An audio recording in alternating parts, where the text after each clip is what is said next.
You guys know I love podcasting and listening to podcasts, and I'm guessing if you're listening to this that you love podcasts too.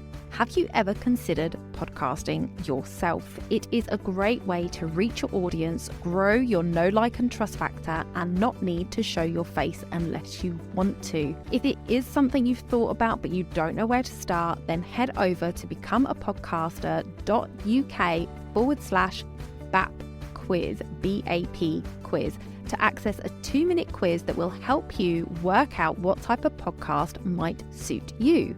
That's becomeapodcaster.uk/BAP quiz. It's time to look at how you work. Let's jump in.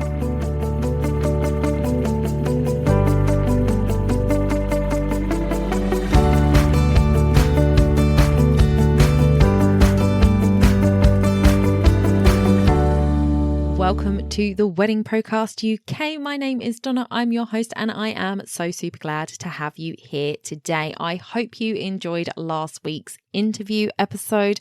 We have got a winner coming up for that prize coming very soon. So if you haven't listened to it, then jump over, listen to episode 130 with Matt and listen to our conversation over there, because today I am kind of pulling on that episode a little bit.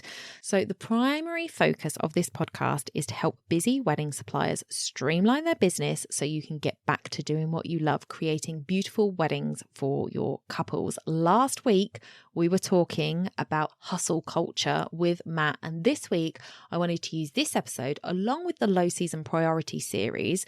You can head back to that one at bit.ly/WPC UK 120. Although to be fair, from 120 onwards, I think this is kind of a complete season, as it were, of looking at what we're doing in the next few months to prepare for an amazing 2023. So if you want to go to the low season priority series, you can go to the blog at www.spwv.co.uk/blog. And then on the right hand sidebar, if you scroll down, there is a section that says categories, and under there you will see LSP playlist as a category. If you click on that, it has got all 4 of those episodes, 4 or 5 episodes that were part of the low season priority list, all linked together.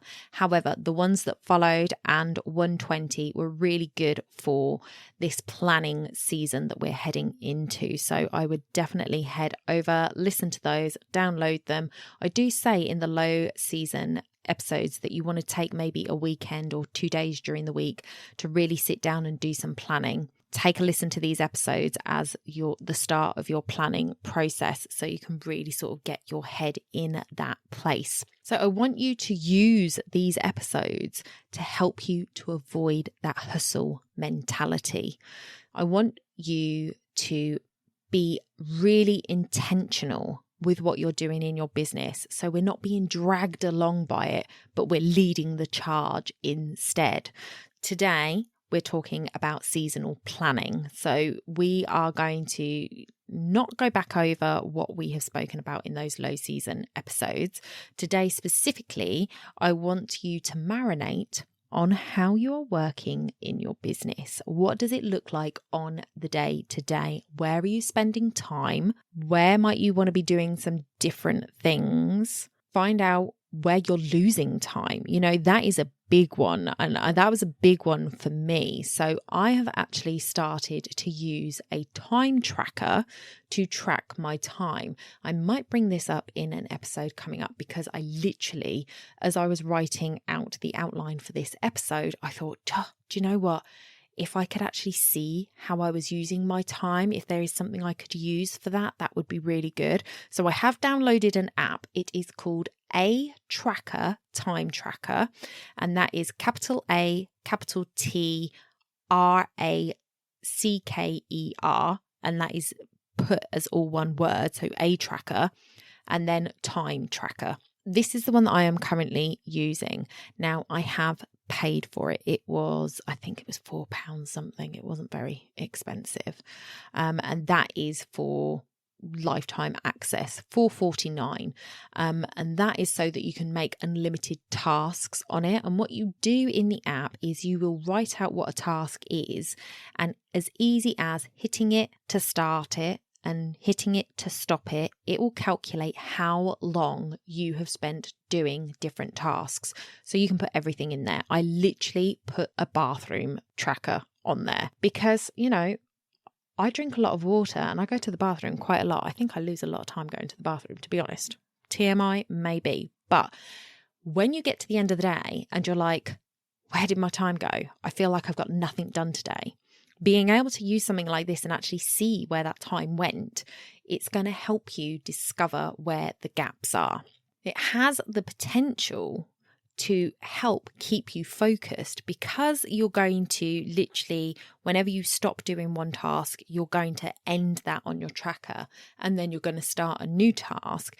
You're going to not want to change tasks so often. And we've spoken about it before, how changing tasks can really mess with your productivity because it takes your brain so much time to readjust to where you are. So for example, if you were writing a blog post and then a call came in and you took that call, the flow of that blog post is completely lost, and you might come back to that blog post, read the last sentence and go, no idea what I was talking about there, and have to go back 2 or 3 paragraphs, reread it just to try and get back into the flow.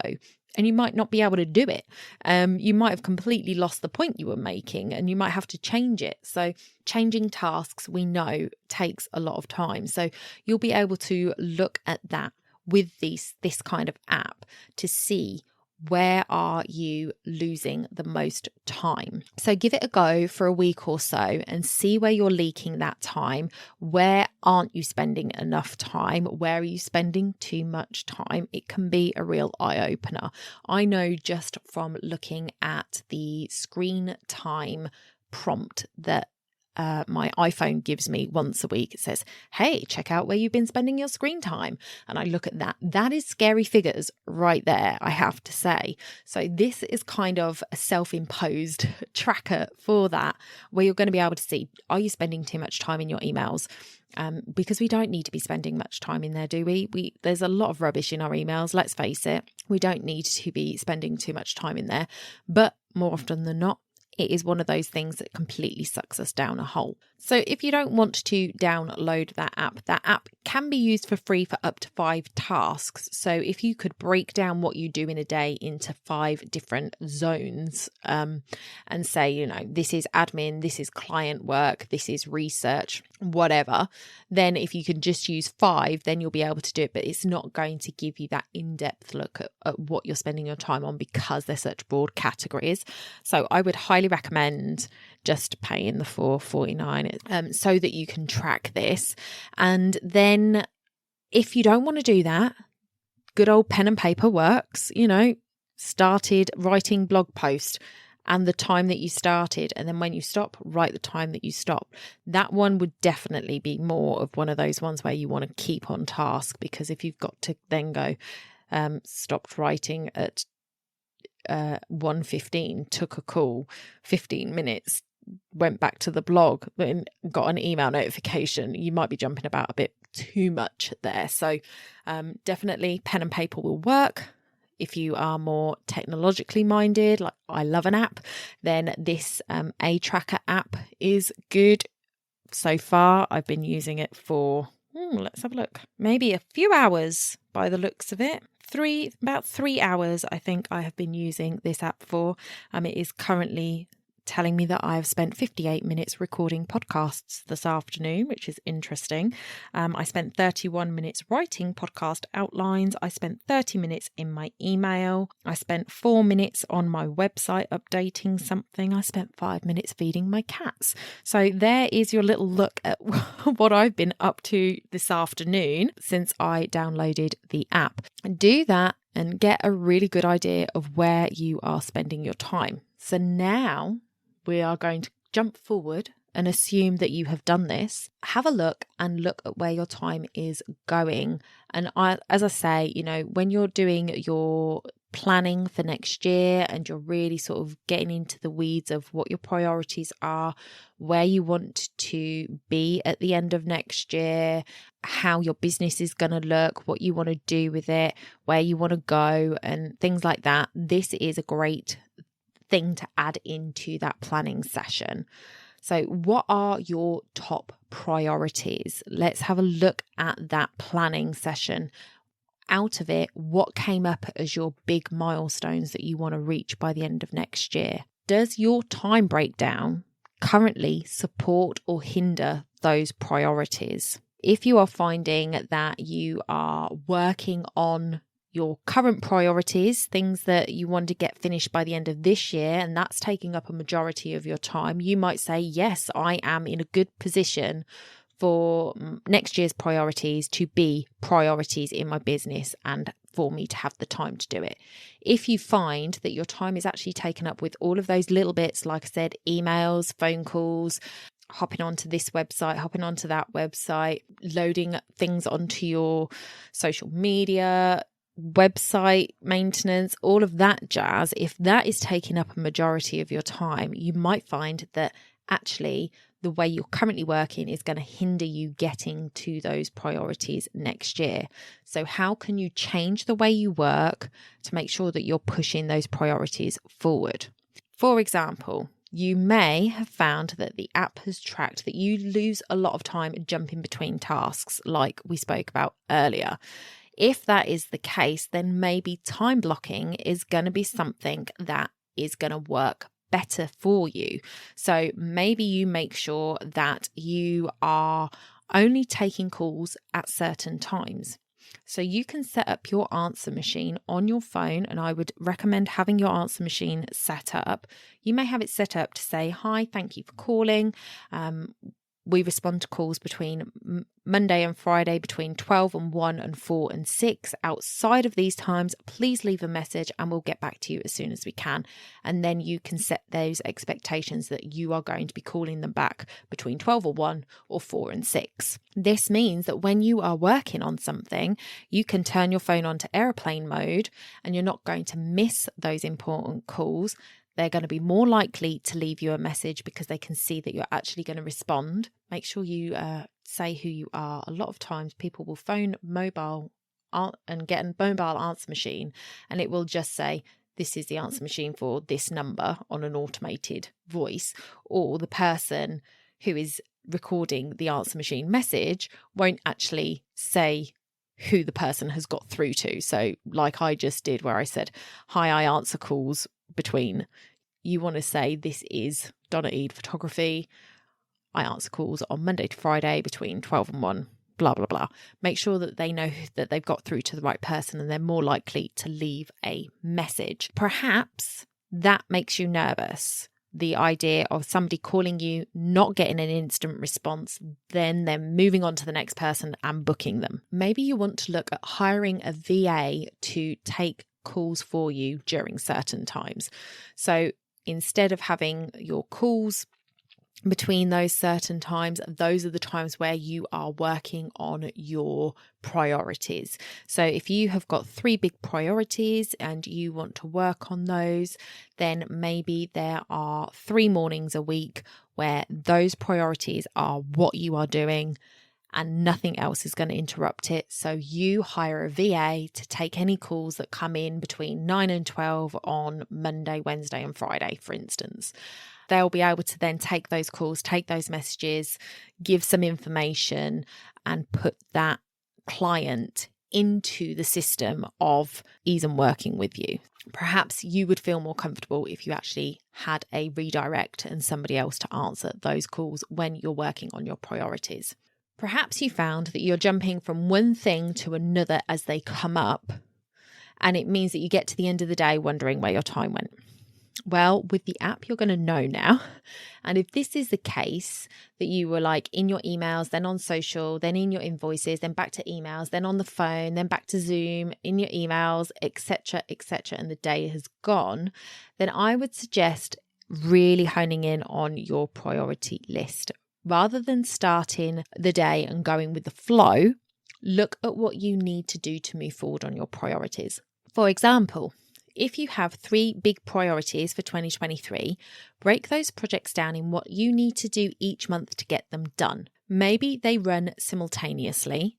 Maybe you're doing one priority every 4 months and doing it from start to finish, but break them down into monthly tasks that you need to complete within a month to get them finished on time. Then take those monthly tasks and break them down into weekly tasks, and then break them down into daily tasks. Yes, you can do that right now, even though you're going to be planning what you're going to be doing in October next year. Okay, break it all down so that you know. Maybe you break it down to the week level and then you save breaking it down to the day level until you're on that week. You don't have to go all out and finish it completely.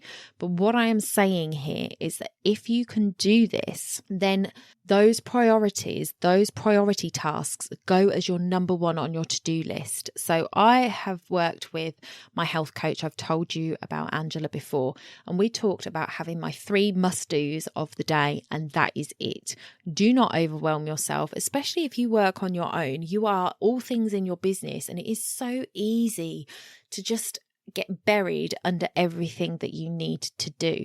So she said to me, just have three must-dos, because a lot of them are big things. Like recording a podcast is not a 5-minute thing.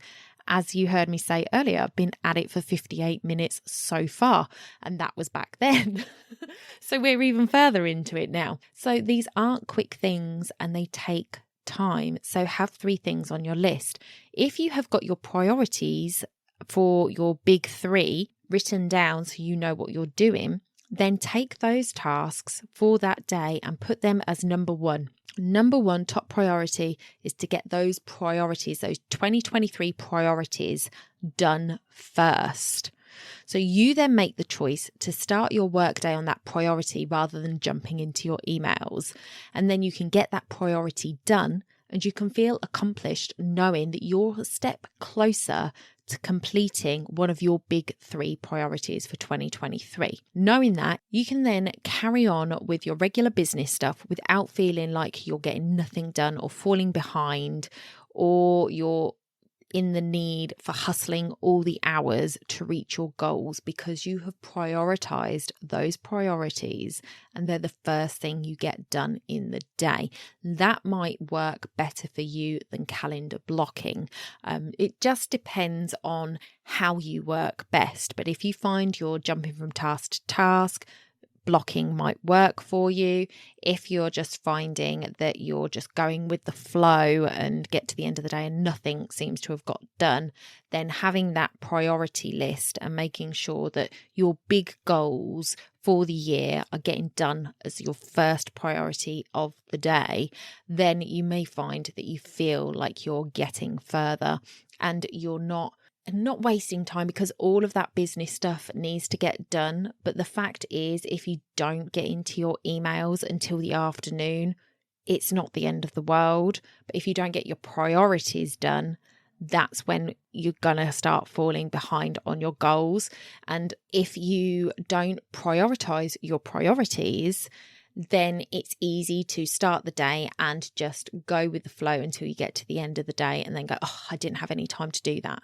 Great example is the way that I used today. Today is a day where I didn't really have a lot of things timetabled into my day. I had my accountability call, I had my exercise, that was my morning taken care of. And then I jumped onto a Facebook Live that a friend of mine was doing in her group. I jumped on there and listened to what she had to say. Then I had my lunch. I haven't actually done any work at this point. I haven't done anything for my business. Now, on those kind of days, it's really easy for me to then just sort of sit around in my emails, watch videos on YouTube from people that have sent me emails saying, oh, this is the way that you want to run your social media, or this is the way to get more clients. And I go and do that. And before I know it, it's the end of the day and I've got nothing done. I made the decision after my lunch that I was going to do my batching for my podcast. And now I have got 4 or 5 podcasts in the bag once I finished this episode. That is much more productive than just going with the flow. So if I had set it up, obviously, I had things this morning that I had to do this morning. But if I had done that this morning and said this afternoon, I'm going to do that, then that would have worked really well. But if it wasn't the case, if this was a Thursday, for example, where I don't have anything booked in the morning, and I actually don't have anything booked in all day, it is my one solid day where I can really get to grips with stuff. There are days when that just turns into a day of procrastination.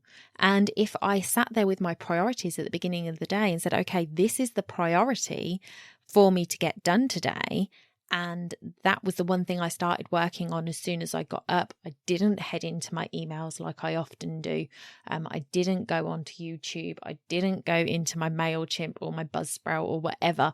I just started working on that priority and got that done and out of the way. I know that I would feel much more accomplished, and will be more accomplished because I've taken that step to get the priority sorted first. So that is where I'm at. I am completely guilty of procrastinating. I'm completely guilty of letting time run away from me and feeling like I've got nothing done. I hope that many of you feel the same out there, and I'm not alone in this. Do give me a shout out on social if you are the same.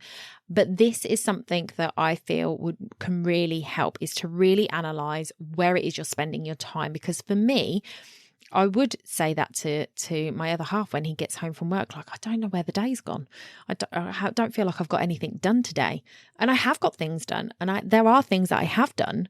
It's just that they're not the priorities. They're not the things that are going to move my business forward. So that is why I thought I would bring this episode to you, because I think that it is something that a lot of people can suffer with. So please let me know how you go. Spending your time more accurately and seeing where it is lost and where you can make changes and reducing that lost time is going to obviously save you time. More time equals more time to make money. More time means more time with your family. Maybe you're somebody who ends up working into the night. I've done that before now. Knowing where these time losses are, you can really prioritize even your off time, like looking at it. If you're seeing that actually you end up spending, 2 hours in your emails across a day, which you didn't realize you were doing, you have a decision to make. Do I want to continue to use that 2 hours for emails, or do I want to finish work 2 hours earlier and be able to go and spend time with the kids or time with the husband or time with the friends, whatever it is?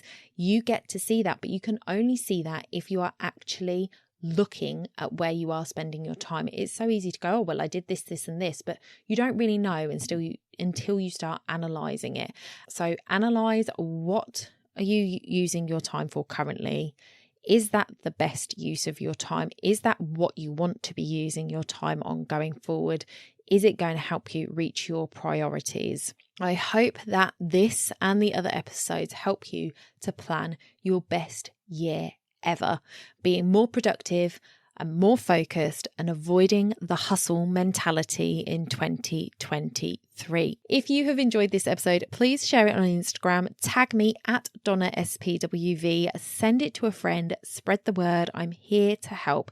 If you have ideas for podcasts or guests you would like to see on the show, please send me a DM over on Insta. I would love to hear from you. Until next week, my friend, bye for now.